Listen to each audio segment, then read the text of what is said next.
Ben ritrovati gentili amici e amiche alla visione dell'ascolto. Come vedete stiamo facendo un po' le prove tecniche di trasmissione, siamo pronti con la prima edizione di friulitv.net. Allacciate le cinture perché tra qualche istante partiremo. Qui siamo oggi a Zoppola per quanto riguarda il nostro appuntamento televisivo per conoscere un po' quello che è accaduto. Diciamo subito che dovremo aprire gioco forza con la cronaca. Vedete, stiamo ancora sistemando per quanto riguarda il nostro panel da partire con le notizie. Dicevo, dovremo aprire il gioco forza con gli aggiornamenti di cronaca. Già questa mattina, come avete potuto leggere attraverso il nostro sito www.friulitv.net, c'è stato un grave incidente stradale nella notte che ha purtroppo coinvolto un ragazzo di 27 anni che è stato trovato privo di vita sulla sede stradale. Ma attenzione, volevo dire, partiamo subito con la sigla e poi le notizie. Vuoi assaggiare una birra dove al suo interno scopri la specialità tipica friulana? Lumi Beer, il prodotto ricavato in 20 ettari di terreno coltivato orzodistico, biodiversità, performance ambientale. Lumi Beer nelle sue 5 versioni disponibili, 4 per consumo veloce e dissetante e la versione Magnum per intenditori. Lumi Beer si abbina a qualsiasi palato. Lumi Beer è un prodotto esclusivo Azienda Agricola Pancera, il buon seme, i buoni frutti. Ehi, dico a te, vuoi un apparecchio acustico a costo zero? Acustica Friulana, via Visinale 16, Muzzana del Turniano, Udine. Telefono 334 27 67 731. Test dell'udito direttamente a domicilio, semplice e veloce. Pagamenti su misura. Non aspettare di non sentire. Campagna di prevenzione dei problemi uditivi. Acustica Friulana.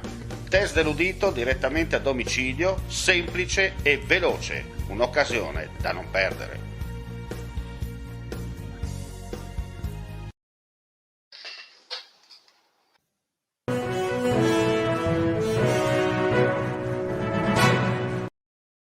Eccoci qua dunque con le notizie, apriamo subito con un aggiornamento per quanto riguarda una notizia data ieri sera in cronaca, una tragedia come avete già anche letto avvenuta nell'Isonzo perché in merito alla morte del ragazzino di 13 anni avvenuta ieri pomeriggio lungo l'Isonzo nell'area del centro kayak Solkan a circa 1 chilometro dal confine italo-sloveno con Gorizia. La vittima, che viveva assieme ai familiari nella zona, stava partecipando al corso di kayak quando si è rovesciato in acqua senza riemergere. Secondo quanto si è appreso, la vittima indossava il giubbotto di salvataggio, ma la corrente del fiume lo avrebbe spinto sotto una roccia con la propria imbarcazione, impedendole la risalita e provocandone l'annegamento. Dicevamo di un'altra notizia che è giunta in redazione già stamattina presto per dire che un motociclista di 27 anni è stato trovato senza vita da un automobilista in transito nei pressi di Cernieu, in comune di Nimis. La tragedia poco dopo la mezzanotte, l'uomo ha notato la moto a terra sulla sede stradale e poco più avanti il Centauro riverso inerme sull'asfalto. Allertati i soccorsi, alla fine purtroppo tutto inutile. La salma è stata ricomposta nella cella mortuaria di Tarcento. Indagano i carabinieri del Nord di Cividale. La vittima, di cui non sono ancora state fornite le generalità, aveva 27 anni ed era originaria del comune di Tavagnacco. Secondo una prima ricostruzione, il ragazzo in sella alla proprie due ruote avrebbe in prossimità di una curva perso il controllo sbattendo violentemente contro un albero. La rovinosa caduta poi sull'asfalto gli avrebbe inflitto il colpo mortale. Dall'una, nella stazione di Tarvisio Bosco Verde, il traffico ferroviario è sospeso in direzione Austria per un inconveniente tecnico alla linea elettrica in territorio estero. Sono interessati solo i treni a lunga percorrenza da e per l'Austria.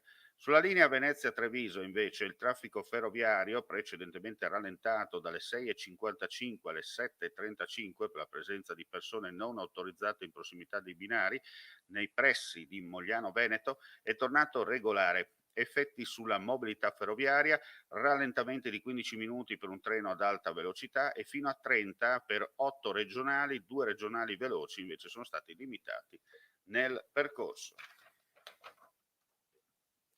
Adesso ci trasferiamo in quel di Ronchi dei Legionari. Il giornalista che vedete nella foto, Paolo Berizzi, è il vincitore della 4ª edizione del premio Leali delle Notizie in memoria di Daphne Caruana Galizia. Da quando la giornalista maltese è stata uccisa in un attentato il 26 ottobre 2017 causa le sue inchieste giornalistiche svolte a Malta, l'associazione Leali delle Notizie ha preso a cuore la vicenda di Daphne e ha deciso di indire un premio in pieno accordo con la famiglia della giornalista per ricordare tutti quei giornalisti che, come Daphne, vengono minacciati perché hanno il coraggio di raccontare la verità e di svolgere il proprio lavoro correttamente e con professionalità. Daphne ha raccontato con le sue inchieste sul Malta Independent e sul blog Running Commentary le collusioni tra gli interessi della politica e del mondo economico e le vicende di corruzione e di criminalità del suo paese. Restiamo in zona. Pronta la 15ª edizione della rassegna estiva Luci e ombre sul Carso della Grande Guerra, un appuntamento ormai tradizionale all'interno del panorama culturale dell'intero territorio della provincia di Gorizia e non solo, in grado di richiamare appassionati, curiosi ed esperti dell'intero territorio regionale della vicina Slovenia. Ad organizzare la kermesse la Proloco Fogliano Re di Puglia, sodalizio attivo da almeno 3 decadi nel racconto storico e nella promozione turistica del territorio, con un occhio particolare alla Grande Guerra grazie al filone Sentieri di Pace, riconosciuto a livello internazionale. 4 gli appuntamenti ospitati nella storica cornice del comprensorio difensivo della Dolina dei Bersaglieri sul monte Seibusi, a cavallo tra i comuni di Fogliano Re di Puglia e Ronchi dei Legionari. In 4 giovedì 8, 15, 22 e 29 luglio varie le proposte culturali ed enogastronomiche messe in campo dal sodalizio foglianino. E con questa notizia chiudiamo qui la nostra pagina informativa, vi diamo appuntamento nel corso della giornata, tutti gli aggiornamenti sul nostro sito www.friulitv.net. Grazie come sempre per la visione e l'ascolto e buona mattinata a tutti. Claudin, locale per palati fini e buongustai, dove si mangia, si beve e si respira bird, Collio e quei. Sono Claudia Azzano e vi aspetto con le mie specialità. Cosa aspettate? Claudin, food, wine, music e sei in pole position.